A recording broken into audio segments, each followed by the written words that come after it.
everyone, I'm Karen Edelstein, the Eastern Program Coordinator for FracTracker Alliance.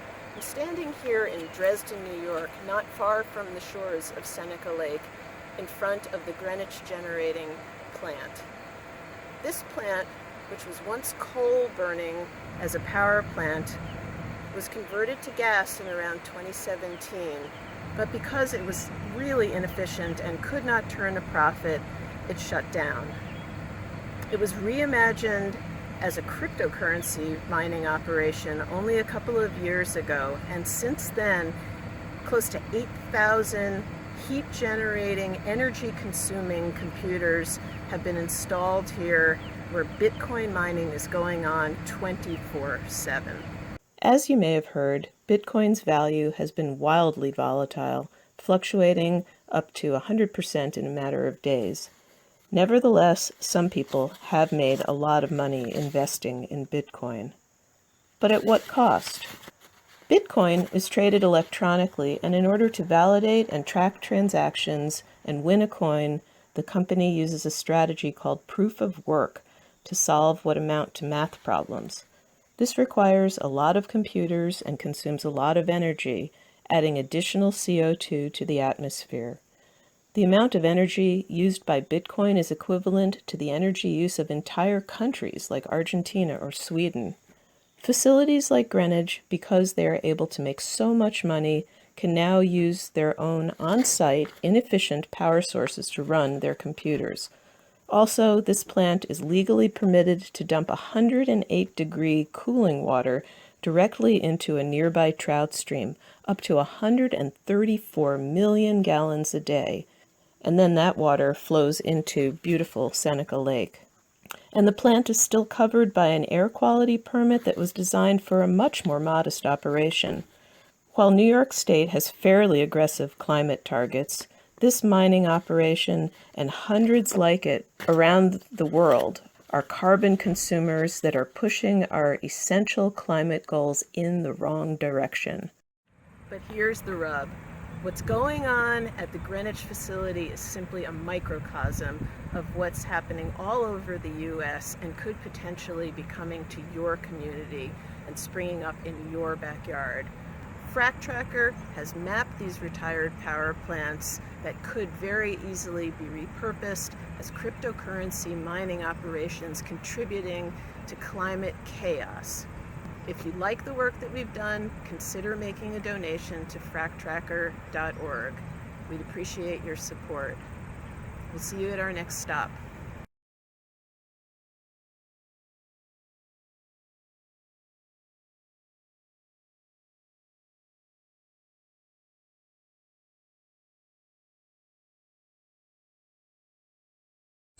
Hi everyone, I'm Brook Karen. I'm the Executive Director of FracTracker. And at this site, we're just south of Wyalusing, Pennsylvania, at a facility or potential facility owned by New Fortress Energy, a fossil fuel company, where they want to invest $800 million to build this 260-acre complex where they will liquefy natural gas from the fracking fields of Pennsylvania. Then they want to take this gas and ship it by rail or by truck through communities the whole way to Philadelphia and across the river to an export facility at Gibbstown, New Jersey. Recently, the Delaware River Basin Commission granted a permit for the expansion of that facility to accommodate the ships that will move LNG. So we're very concerned about this for a whole number of reasons. First of all, we need to be transitioning off fossil fuels. We do not want to be building new facilities that will build reliance on natural gas. So we need to get off this stuff. So climate concerns are big. We're also concerned about the people that live in the communities where this stuff will be transported through, because it's very dangerous. And if there's a leak, it can cause an asphyxiation hazard. If it explodes, it could be catastrophic. And anywhere from about 600,000 to 2 million people live in the communities, depending on which way they route the gas, the LNG. Also, about 25% of people living in those places are in environmental justice situations. So we're concerned about the folks that have the least mobility, have the least ability to get out of harm's way. While we're here at the new Fortress site, I wanted to give a big shout out to an organization called Protect Northern PA. They've been doing monumental work to fight this facility. And perhaps to their credit, there hasn't been any action here since sometime in 2019. Also, I want to thank the Delaware Riverkeeper Network. They've been really tenacious in the work here, but also fighting the export facility at Gibbstown, New Jersey. And finally, I want to give a shout out to FracTracker, because our work has been helpful on this issue and so many others. And I ask you, our viewers, to consider supporting FracTracker. If you don't already, you could become a monthly donor for as little as $10 a month, or you could just make a one-time gift. But we surely welcome your support and hope you'll join us.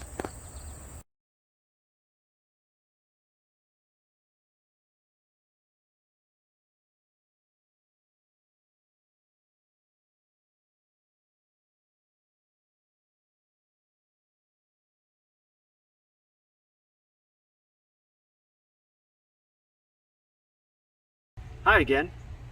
We're now in Renovo, Pennsylvania, and I'm standing in front of the planned site for 1,240 megawatt natural gas fired power plant that, if constructed, would be one of the most polluting power plants in Pennsylvania.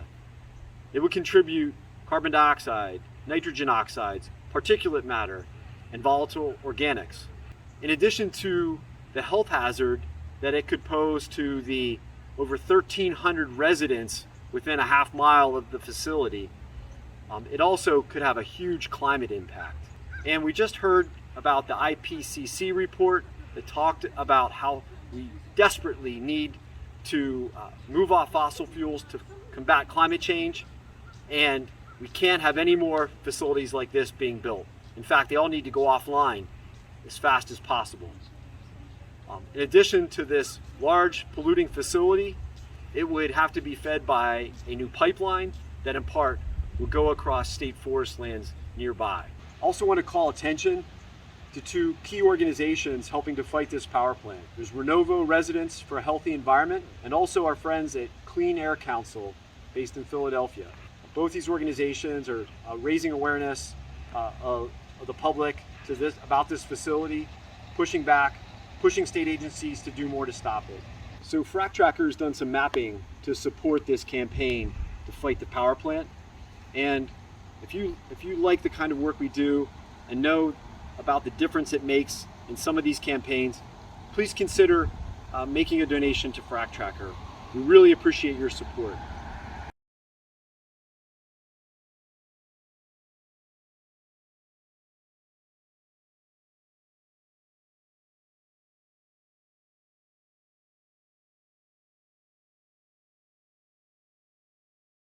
So now we're at the Leidy hub. So the Leidy field is the largest underground natural gas storage area in Pennsylvania, probably one of the largest in the Northeast. And through here passes several different pipelines, and many different partners are involved in this compression and metering complex.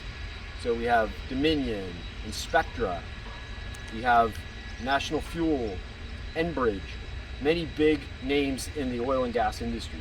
All this gas is going to various places in the Northeast, and this is also an important site because the Spectra pipeline comes out of this field and continues towards Renovo, where there is a planned natural gas power plant, a very large one, as you may have seen earlier in our tour today. So as you can see, this is a massive facility with thousands and thousands of horsepower of compression. And with all those engines running and all this gas moving through, you get a lot of air pollution, a lot of things we can't even see coming out of the stacks right now. And again, all of this infrastructure, all of it represents continuing impacts to our climate. So it's so important that we move away from stuff like this and really transition to a renewable energy future. Also, this facility is in the middle of nowhere, in the middle of Sproul State Forest, where very few eyes typically get to look at it. So FracTracker, through projects like this, help bring it to light, help show you what's behind this whole oil and gas industry. So if this is important to you, please consider supporting FracTracker with however you see fit, but we welcome your donation. Thanks very much.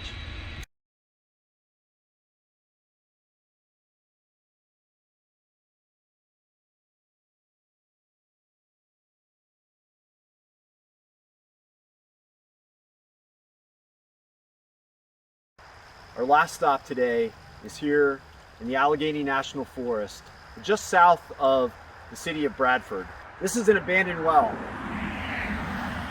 This abandoned well is one of anywhere from 200,000 to 700,000 that have been estimated to dot the landscape in the Keystone State. So this one has been plugged, I believe, multiple times to prevent it, at least in part, from oozing hydrocarbons into nearby waterways. And you can see at this site there's this orange precipitate coming out of this. But nonetheless, abandoned wells are a huge problem, because not only can they contaminate our waterways, but they also leak methane and other air pollutants during their life. So a lady named Lori Barr has an organization called Save Our Streams PA. And she's been a champion of raising attention to the abandoned and orphaned well issue in the state. So check out saveourstreamspa.org when you have an opportunity. With this huge problem, there's also an opportunity. And that's to put more people to work plugging and cleaning up abandoned and orphaned wells. Our friends at the Ohio River Valley Institute recently put out a report that shows the tremendous opportunities available with these kinds of green jobs. So check out Orby's report. FracTracker helped provide some data and mapping for it.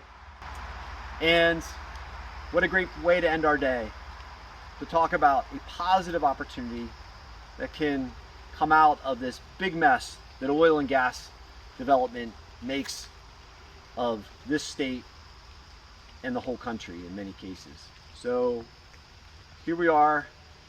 The sun will soon set on another FracTracker in the field, but I hope you appreciate the lengths that we go to raise attention to these important issues. So if you're so compelled, consider making a donation to FracTracker. Consider becoming a recurring donor. We really appreciate the support, and it helps tremendously in advancing all our critical work. Thanks a lot.